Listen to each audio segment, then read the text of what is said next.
Hello guys, welcome to our channel. నేను మీ anchor Teja. ఒకే ఒక్కడు సినిమాలో ఒక్కరోజు ముఖ్యమంత్రి పాత్రలో పోషించిన అర్జున్ ఎంత బాగా ఫేమస్ అయ్యాడు ఆ సినిమా తర్వాత మనందరికీ బాగా తెలుసు. సో అంటే ఆ సినిమాలో అర్జున్ పాత్ర ఏంటంటే అవినీతిని పూర్తిగా నిర్మూలించడానికి ఆ ఒక్కరోజు చాలా తీవ్రంగా ప్రయత్నిస్తాడు, మొత్తానికి సక్సెస్ అవుతాడు.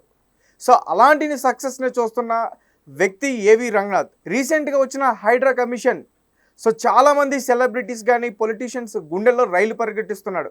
ఆ వ్యక్తి పేరు రంగనాథ్.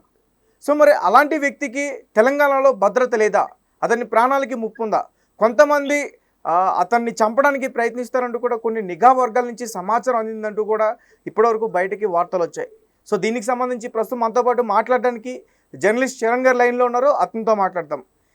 చరణ్ గారు చెప్పండి, అంటే మొత్తం ఒక 3-4 డేస్లో రంగనాథ్ అనే వ్యక్తి మొత్తం తెలంగాణ ప్రజలకి ఒక హీరోలా కనిపిస్తున్నాడు. సో అలాంటి వ్యక్తి ప్రాణాలకి ముప్పు ఉందంటూ బయటికి ఒక వార్త వచ్చింది. ఇదేంటి, ఎవరైనా పుకారు సృష్టిస్తున్నారా, లేకపోతే ఇది నిజంగానే జరిగే అవకాశం ఉంటుందా? ఇది నిజానికైతే ఇది ఇంటెలిజెన్స్ రిపోర్ట్ ద్వారా వచ్చిందనమాట. హైడ్రా అనేది చాలా దూకుడుగా వెళ్తుంది కాబట్టి తెలంగాణలో హైదరాబాద్ రేడియస్ మొత్తంలో ఎక్కడెక్కడ కుంటలు చెరువులు ఆక్రమించిన వాళ్ళని ఆ అక్రమ కట్టడాలన్నింటినీ ఏ మాత్రం ఉపేక్షించకుండా కూల్చుకుంటూ వెళ్ళిపోతుంది. అవును.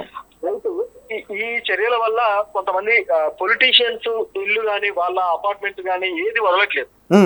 కాంగ్రెస్ పార్టీ నాయకులు కూడా కూర్చోవడం జరిగింది. దానం నాగేంద్ర గారు అయితే మీరు ఎట్లా చేస్తారని చెప్పేసి ఆయన రియాక్ట్ అయ్యాడు. అదే విధంగా కొంతమంది నాయకులు గట్టిగా దీన్ని ఖండించడానికి ప్రయత్నించారు. ఇంకా బీఆర్ఎస్ వాళ్ళ మీద కూడా కౌంటర్లు వస్తే మేము కూడా కూలుస్తామని, మేము అసలు చెరువులను ఆక్రమించి కట్టామా లేదా, ఆ బఫర్ జోన్ లో ఉన్నాయా లేదా మీరు వచ్చి చెక్ చేసుకోండి, ఉంటే కూల్చండి అని చెప్పి సవాల్ కూడా చేశారు. అంటే ఈ ప్రభుత్వానికి ప్రతిపక్షాలకి మధ్య ఒక కోల్డ్ వార్ కాస్త అది డైరెక్ట్ వార్ లాగా అయిపోయింది. అవును. సో ఈ పరిస్థితుల్లో రంగనాథ్ గారిని ఉపయోగించి రేవంత్ రెడ్డి ఇలా చేస్తున్నారనే ఆరోపణలు కూడా ప్రతిపక్షాల నుంచి ఎదుర్కొంటున్నారు. సో ఇందులో భాగంగా ఈ రంగనాథ్ దేనికి ఉపేక్షించకుండా ముందుకెళ్తున్నారు. ఆయన ఇంటర్వ్యూలో కూడా ఎవరిని వదిలేదు లేదు, నా పని నేను చేసుకు వెళ్తాను అన్నాడు కొన్ని ఇంటర్వ్యూల్లో. అయితే మీకు ఇబ్బందులు ప్రాబ్లమ్స్ వస్తే ఎట్లా, ఎవరైనా బెదిరింపులు చేస్తే ఎట్లా అంటే ఎవరి బెదిరింపులకి భయపడేది లేదు. సో నేను ఆల్రెడీ గతంలో ఆయన ఆల్రెడీ ఐపీఎస్ కాబట్టి గతంలో చేసిన శాఖలలో ఇట్లాంటి ఇబ్బందులు నేను ఎదుర్కొన్నాను, కానీ ఫేస్ చేశాను. సో ధైర్యంగా వాటిని ఎదుర్కొని ముందుకు వచ్చాను కాబట్టి నేనేమి భయపడనని చెప్పేసి ఆయన అన్నాడు. రైట్. అంటే ఇప్పుడు ప్రభుత్వం పూర్తి సహకారం రంగనాథ్ కూడా ఉంది కదా, అయినా కానీ ఆయన ప్రాణాలకి ముప్పు ఉందంటున్నారంటే కొంచెం జాగ్రత్తగా ఉండాల్సిన అవసరం ఖచ్చితంగా ఉందని నాకు అనిపిస్తుంది. అది వాస్తవమే. ఎందుకంటే ప్రభుత్వం సహకారం ఉన్నా సరే ఇప్పుడు ఇలాంటి అధికారుల్ని ఈ విధంగా బెదిరించడం ద్వారానో భయపెట్టడం ద్వారానో సో వాళ్ళు కంట్రోల్ అయ్యే పరిస్థితి ఉంటుందనేది కొంతమంది ఆలోచన. నిజానికి రంగనాథ్ గారికి థ్రెట్ ఉందనేది ఎవరు థ్రెట్ పెడతారు, ఇక్కడ ఒక క్వశ్చన్ కూడా వస్తుంది.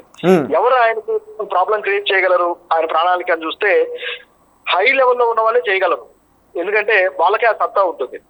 సో నాయకులు పొలిటీషియన్స్ ఇలాంటి వాళ్ళకే ఉంటుంది. నిజానికి మొన్న నాగార్జున కూల్ చేసినప్పుడు కూడా కొంతమంది నాగార్జున ఫ్యాన్స్ బాగా ఆందోళన పడిపోయి, అవును, ఎన్ కన్వెన్షన్ హాల్ కూల్చిన తర్వాత నాగార్జునకు సంబంధించిన కొంతమంది వ్యక్తులు అతనికి కాల్ చేసి మాట్లాడారంటూ కూడా స్వయంగా ఆయనే మనం చెప్పడం చూసాం.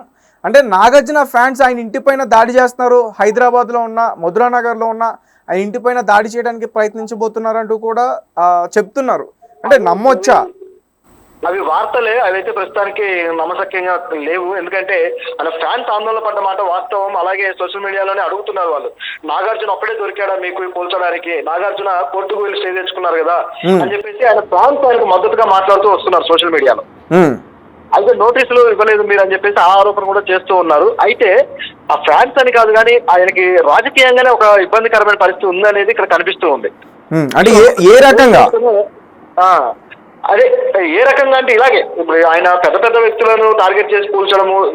ఈ రోజు అయితే హైడ్రా అక్బరుద్దీన్ ఓవైసీ ఫాతిమా కాలేజ్ ఉంది కదా, ఆ కాలేజీ మీద కూడా ఇప్పుడు రైడ్స్ చేసి కూల్చబోతుంది, చేసి పంపిస్తున్నాం అంటున్నారు. సో ఆయన ఏమో నా మీద బుల్లెట్లు పంపించండి అని సవాల్ చేస్తున్నారు. సో ఈ సవాళ్ళన్నీ దేనికి దారి తీస్తాయి చివరికి అంటే వెనకాల ఏదో జరుగుతుందన్న ఊహాగానాలు అయితే ఏర్పడుతున్నాయి. సో దీనివల్ల ఈ ఇంటెలిజెన్స్ రిపోర్ట్ అందింది అనమాట. ఇంటెలిజెన్స్ కి ఆల్రెడీ ఆయన మీద థ్రెట్ ఉందని చెప్పేసి ఈ రిపోర్ట్ అందడం తోటి వాళ్ళు ఏం చేశారంటే అప్రమత్తం చేసి ప్రభుత్వానికి తెలియజేయడం జరిగింది. ప్రభుత్వం ఇమీడియట్ గా రంగనాథ్ గారికి పూర్తి స్థాయిలో సెక్యూరిటీ అయితే ఏర్పాటు చేశారు. అంటే సెక్యూరిటీని డబుల్ చేశారనమాట ఆయన కూడా సెక్యూరిటీ. రైట్. అంటే ఒకవేళ సెక్యూరిటీ ఉంది. రైట్. అయితే ఇప్పుడు వాళ్ళ ఇంటి దగ్గర మొత్తం కూడా పూర్తిగా ఆ సెక్యూరిటీని పెంచారు. యా పెంచారు. ఆల్రెడీ సెక్యూరిటీ కొత్తగా అపాయింట్ చేయడం జరిగింది. వాళ్ళందరూ ఇంటి దగ్గర ఉన్నారు ఆయనతో పాటే. అయితే మరి ఇలా జరగడానికి ఎంతవరకు ఆస్కారం ఉందంటే గతంలో కూడా ఇటువంటివి ఎన్నో జరిగాయి. ఓకే, అంటే మీరు చెప్పండి, అంటే ఒక నిజాయితీగా అతను పని చేసుకుంటూ పోతున్నాడు, దానికి సంబంధించి అతను కొన్ని విషయాలు కూడా మాట్లాడుతున్నాడు ఆ మీడియా వాళ్ళతో, అయినా కానీ అంత నిజాయితీగా వర్క్ చేస్తున్న వ్యక్తిని టార్గెట్ చేసి ఇబ్బంది పెట్టడానికి ప్రయత్నిస్తారంటే అసలు దీన్ని ఏ రకంగా అర్థం చేసుకోవాలి?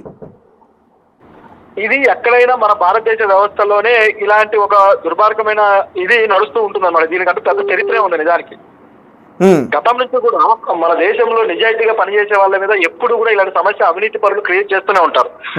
మన దేశ అవినీతిలో ఎప్పుడు కూడా ప్రపంచంలో 2వ స్థానంలోనో 1వ స్థానంలో వస్తూ ఉంటుంది. ఎందుకు ఈ స్థాయిలో ఉంటుందయ్యా అంటే అవినీతి పరులు అక్రమార్కులకే దేశంలో సెక్యూరిటీ కానీ లేకపోతే వాళ్ళకు సిస్టమ్ వాళ్ళకు అనుకూలంగా ఉండటం కానీ వాళ్ళు లాభపడటం కానీ జరుగుతూ ఉంది.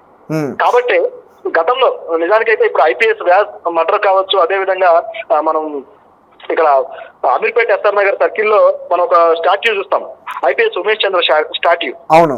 సో ఉమేష్ చంద్ర కూడా ఇలాగే ఎమ్మెల్యేలని ప్రజలను వీళ్ళు ఇబ్బంది పెడుతున్నారని చెప్పి అరెస్ట్ చేసి వాళ్ళని బాగా దండించి కొట్టాడు కూడా. సో దీన్ని దృష్టిలో పెట్టుకుని తర్వాత వేరే శక్తులు కూడా ఆయన మీద ఆ థ్రెట్ పెట్టి ఆయన్ని మర్డర్ చేసిన సందర్భం ఉంది. సో ఈ విధంగా ఐపీఎస్ గతంలోనే హైదరాబాద్ లో మర్డర్ అయ్యారు, ఐపీఎస్ వ్యాస్ కావచ్చు, ఉమేష్ చంద్ర కావచ్చు. కాబట్టి ఇది నమ్మశక్యమైనది అనే వాదన అయితే వస్తుంది. రైట్, అంటే గడిచిన ఈ 4 రోజుల్లో కూడా ఈ రంగనాథ్ అనే వ్యక్తి మొత్తం హైదరాబాద్లో హీరోగా కనిపిస్తున్నాడు. కేవలం అతను ఒక్కడే కాదు, ఇక్కడ ముఖ్యమంత్రి రేవంత్ రెడ్డి గారిని కూడా అలానే చూస్తున్నారు. అంటే ఎవరికి సాధ్యం కాని పనిని వీళ్ళిద్దరూ కూడా కలిసి సాధ్యం అవుతుంది. ఎవరైతే అక్రమాలకి ఈ భూ కబ్జాలకి పాల్పడ్డారో, అక్రమంగా కట్టారో వాటన్నిటిని కూడా డిమాలిషింగ్ చేస్తున్నారు, 10 నిమిషాల్లో మొత్తం కూడా కూల్చివేస్తున్నారంటూ కూడా ఈ 2-3 రోజుల్లో తెలంగాణ ప్రజల్లో వీళ్ళిద్దరికీ ఒక మంచి పేరైతే వచ్చింది. అంటే ఇప్పుడు ఒకవేళ ఈ కమిషనర్కి ఏదన్నా జరిగితే ఖచ్చితంగా ఇక్కడ ప్రభుత్వానికి బ్యాడ్ నేమ్ వచ్చే అవకాశం ఉంటుంది. ఖచ్చితంగా ఉంటుంది. అది దృష్టిలో పెట్టుకునే ఇప్పుడు రేవంత్ రెడ్డి గారు ఆయన సెక్యూరిటీని పెంచారు. అంటే అది కేవలం ఆయన బెదిరించారు ప్రస్తుతానికి. అయితే నిజంగా ఆయన మీద యాక్షన్ తీసుకుంటారా లేదా అని కాదు. కొన్నిసార్లు ఏమైపోతుందంటే బెదిరిస్తే వీళ్ళు కంట్రోల్ అవుతారని చెప్పేసి ఒక నయానో భయానో అంటారు కదా, ఆ పద్ధతిలో బెదిరించి చూశారనమాట. ఇప్పుడు ఈ బెదిరింపు అనేది పారలేదు. సో ఏమాత్రం హైడ్రా వెనక్కి తగ్గకుండా వెళ్తుంది. ఇంకా చెప్పాలంటే హైడ్రా కొత్తగా మరొక పద్ధతిలోకి వెళ్ళింది అనమాట. ఏంటంటే పోలీస్ స్టేషన్లు, హైడ్రా పోలీస్ స్టేషన్లు కూడా రాబోతున్నాయి ఇప్పుడు. అంటే హైడ్రా కమిషన్ కి సపరేట్ గా అన్ని ప్రాంతాల్లో కూడా హైడ్రా కమిషన్ అనేది తన కార్యాలయాన్ని ఏర్పాటు చేసుకుంటుంది. మనకి ఎలాగైతే ఎస్పీ కార్యాలయాలు ఉంటాయో జిల్లా లెవెల్లో, అదే విధంగా హైడ్రా కార్యాలయాలు ఇప్పుడు అన్ని స్థాయిల్లో ఏర్పాటు చేయబోతున్నారు. దీనికి ప్రజల నుంచి ఫిర్యాదులు కూడా ఇస్తే తీసుకుని ఎఫ్ఐఆర్లు కూడా నమోదు చేసే హక్కు ఇప్పుడు హైడ్రాకి ఇస్తుంది అనమాట ప్రభుత్వం. కాబట్టి హైడ్రా అనేది కేవలం ఏదో ఒక రంగనాథ్ గారు లేకపోతే ఆయన చుట్టూ ఉన్న 10 మంది అధికారులతో నడిచేది కాదు. ఇప్పుడు ఇది ఒక పెద్ద స్థాయి రాష్ట్ర స్థాయి కమిషన్ గా ఏర్పాటు చేయబోతున్నారు. కాబట్టి రాష్ట్రం లెవెల్లో ఇది పెద్ద స్థాయిలోనే వెళ్తూ ఉంది. కేవలం హైదరాబాదే కాదు, మిగతా ప్రాంతాల్లో కూడా ఇది చర్యలు తీసుకోబోతుంది. కాబట్టి ఒక వ్యక్తిని చర్యలు తీసుకుంటే ఇది ఆగేది కాదు. కాబట్టి థ్రెట్ అనేది ముందుకు వెళ్తుంది అని చెప్పేసి భావించే పరిస్థితి ఇప్పుడు కనబడటం లేదు. కాకపోతే ఆయన జాగ్రత్తగా ఉండటం మాత్రం అవసరం. అది రంగనాథ్ అనే వ్యక్తి జాగ్రత్తగా ఉండకపోతే మాత్రం మళ్ళీ ప్రమాదం ఎదుర్కోక తప్పదు. స్ట్రిక్ట్ గా ఈ ప్రభుత్వం ఉంటే మాత్రమే ఆయన గాని ఆయన అనుయాయులు ఎవరైతే ఆయన చుట్టూ ఉన్నారో వాళ్ళు కూడా సేఫ్ గా ఉంటారు. Okay, right, thank you so much. Thank you. So guys, చూశారు కదా, నిజాయితీగా ఎవరికి భయపడకుండా ఎంత పెద్దవారు ఉన్నా సరే వాళ్ళు అక్రమంగా కట్టారని తెలిస్తే మాత్రం హైడ్రా అటాక్ చేస్తుంది. ముఖ్యంగా ఇందులో రంగనాథ్ గారికి చాలా మంచి పేరు వచ్చింది గడిచిన 4 రోజుల్లో కూడా. మరి చూద్దాం ఇక్కడ ప్రభుత్వం అతనికి ఇంకా బాగా సహకరిస్తుందా, ఇంకా ముందుకు తీసుకెళ్లే ప్రయత్నం చేస్తుందా. ఆల్రెడీ అతన్ని భయపెట్టే పనులైతే కొంతమంది ప్రయత్నిస్తున్నారంటూ కూడా వస్తున్నాయి.